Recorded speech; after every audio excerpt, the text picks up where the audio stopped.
VOA This Morning.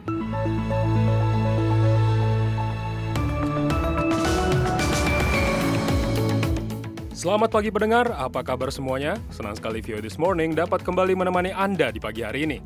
Pendengar, cuaca di Washington DC, Amerika Serikat masih panas. Bahkan panasnya ini kayaknya mengalahkan panasnya suhu udara di ibu kota Indonesia, Jakarta. Di sini bisa sampai 38 derajat Celcius loh.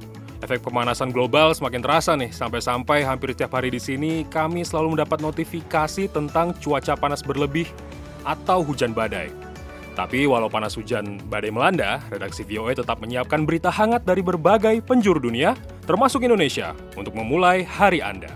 Dalam VOA This Morning edisi Kamis, 18 Juli 2024, bersama saya Tarsir Ziman, menyiarkan langsung dari Studio 17 VOA di Washington DC. Langsung saja kita mulai dengan berita pertama. Konvensi Nasional Partai Republik di Milwaukee menghadirkan sejumlah tokoh yang dulunya menjadi pesaing Donald Trump. Donald Trump has my strong endorsement.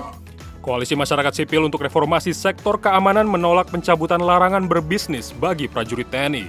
Prajurit dilarang terlibat di dalam kegiatan bisnis. Aku kan pasti nggak mau terlibat, aku nganter belanja dan sebagainya.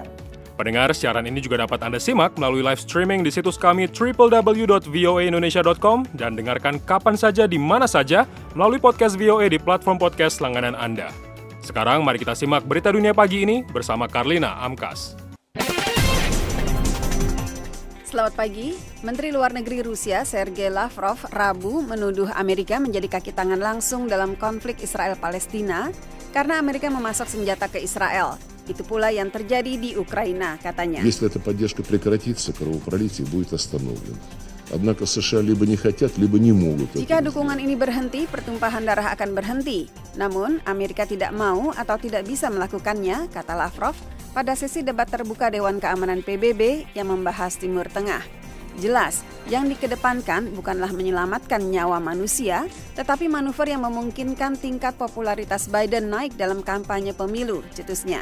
Serangan Hamas ke Israel pada 2023 tidak dapat digunakan sebagai pembenaran atas tindakan Israel sekarang ini, imbuh Lavrov yang menyerukan gencatan senjata permanen.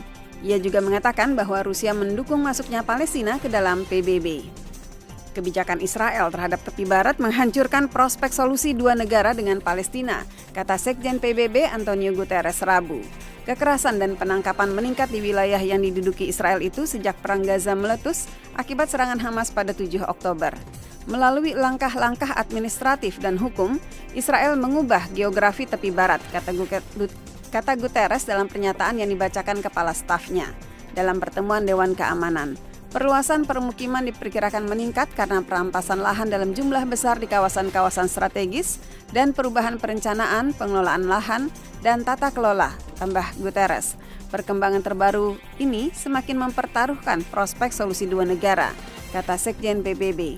Dia mengatakan Israel mengambil langkah-langkah untuk memperluas kedaulatan atas tepi barat. Guterres menambahkan permukiman Israel adalah pelanggaran mencolok terhadap hukum internasional dan merupakan hambatan bagi perdamaian dengan Palestina. Dia mengulangi seruannya untuk segera melakukan gencatan senjata dalam perang Gaza dan membebaskan semua sandera. Situasi kemanusiaan di Gaza adalah noda moral kita semua, tambahnya.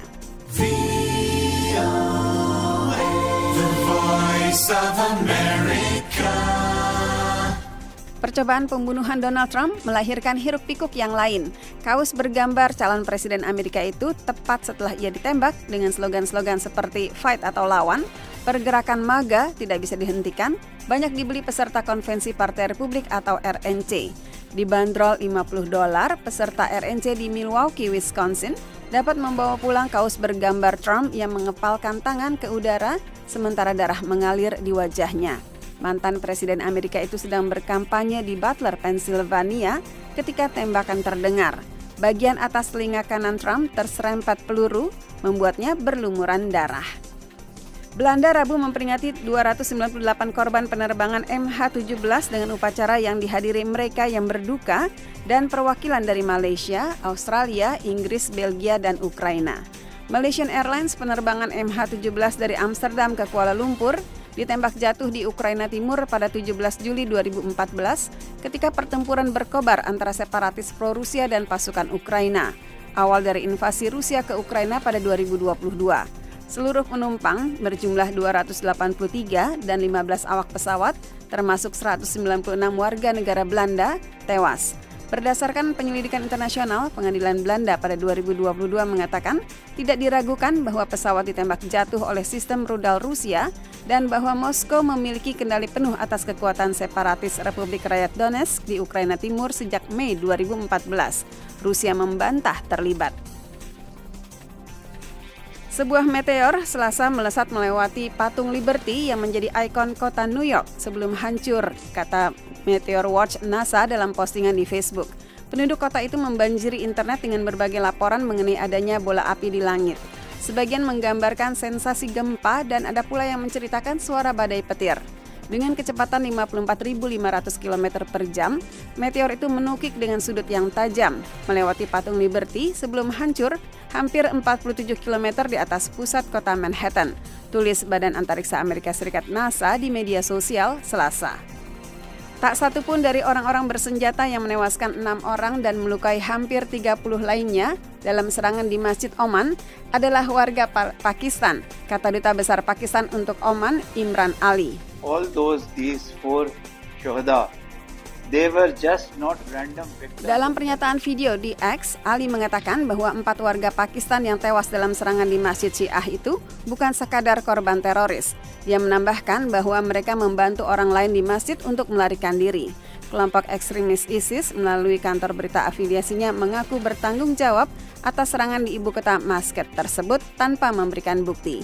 Demikian Berita Dunia VOA Washington.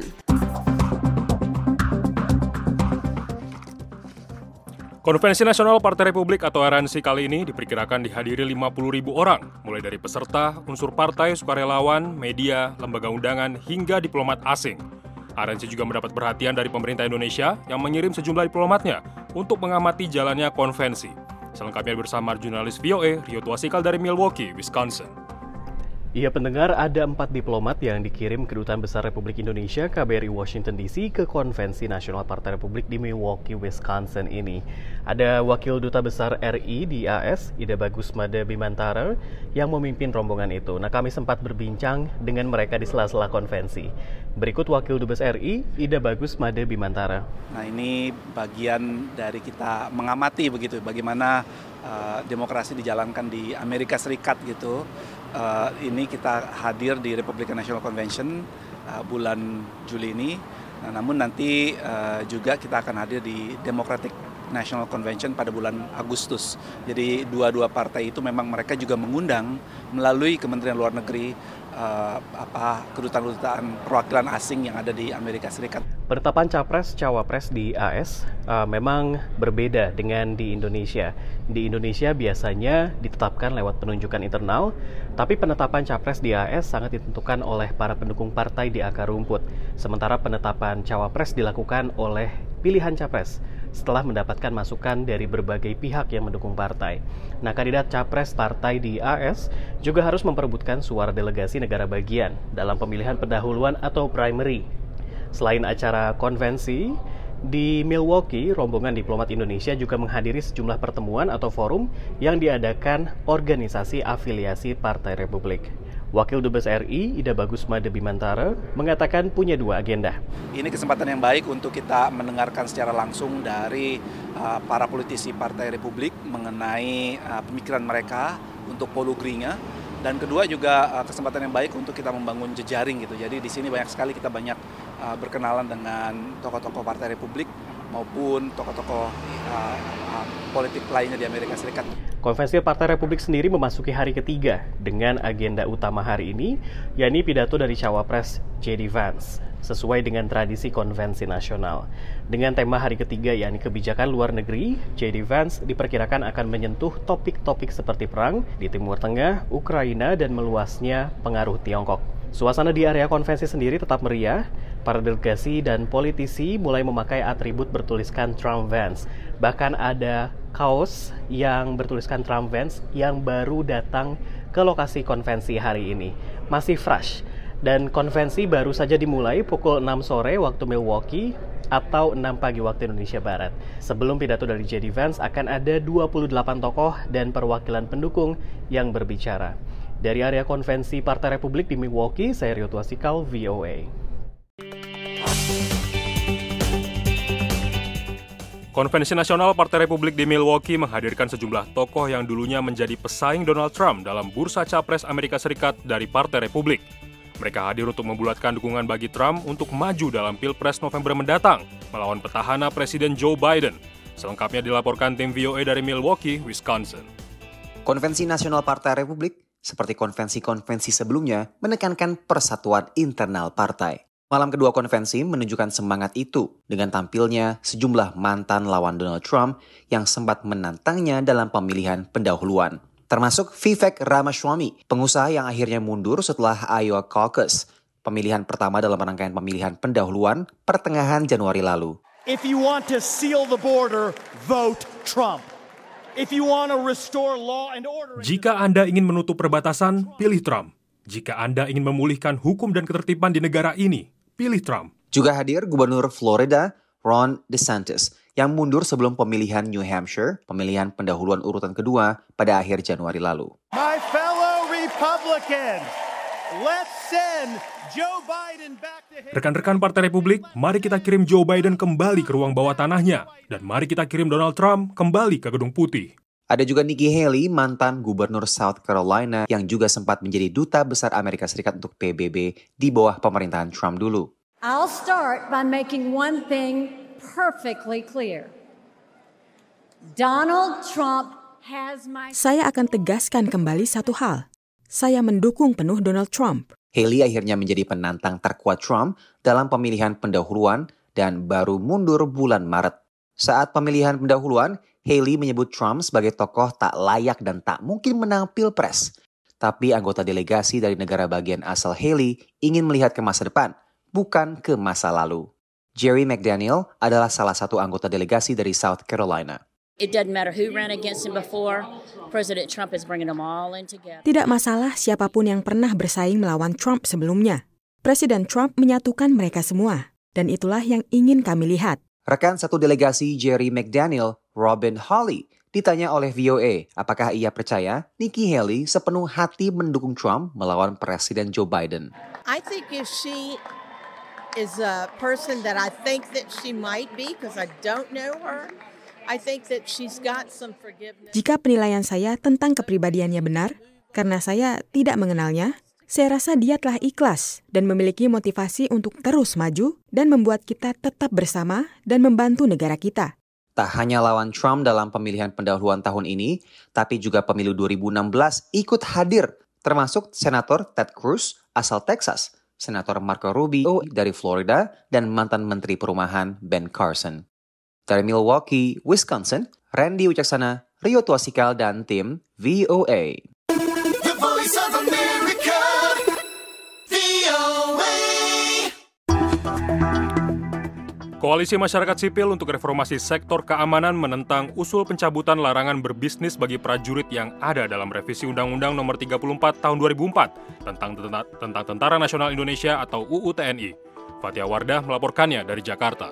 Istri saya itu punya warung di rumah, buka warung. Kalau ini diterapkan, maka saya kena hukuman. Prajurit dilarang terlibat di dalam kegiatan bisnis. Aku kan pasti nggak mau terlibat, aku nganter belanja dan sebagainya. Sekarang, ini kalau saya diperiksa, saya bisa kena. Oleh karena itu, kita sarankan ini dibuang. Demikian petikan pernyataan Kepala Badan Pembinaan Hukum atau Kababinkum TNI, Laksda Krisno Buntoro, terkait usulan penghapusan pasal larangan berbisnis bagi TNI yang ada dalam Undang-Undang Nomor 34 Tahun 2024 yang saat ini sedang direvisi DPR. Di pasal 39 huruf C Undang-Undang TNI yang berlaku saat ini, prajurit TNI dilarang terlibat kegiatan bisnis. 21 lembaga yang tergabung dalam Koalisi Masyarakat Sipil untuk Reformasi Sektor Keamanan menilai pernyataan Kababinkum TNI tersebut merupakan pandangan keliru serta mencerminkan kemunduran upaya reformasi tubuh TNI. Mereka menentang usul mencabut larangan berbisnis bagi TNI. Andi Muhammad Rezaldi dari koalisi itu mengatakan militer dididik, dilatih, dan dipersiapkan untuk perang. Rencana menghapuskan larangan bisnis dalam Undang-Undang TNI bukan hanya akan berdampak pada lemahnya profesionalisme militer, tetapi juga akan berpengaruh pada lemahnya usaha militer menjaga pertahanan negara dan kedaulatan negara karena bertambahnya tugas yang jauh dari dimensi pertahanan dan keamanan. Anggaran Pendapatan dan Belanja Negara atau APBN tahun 2024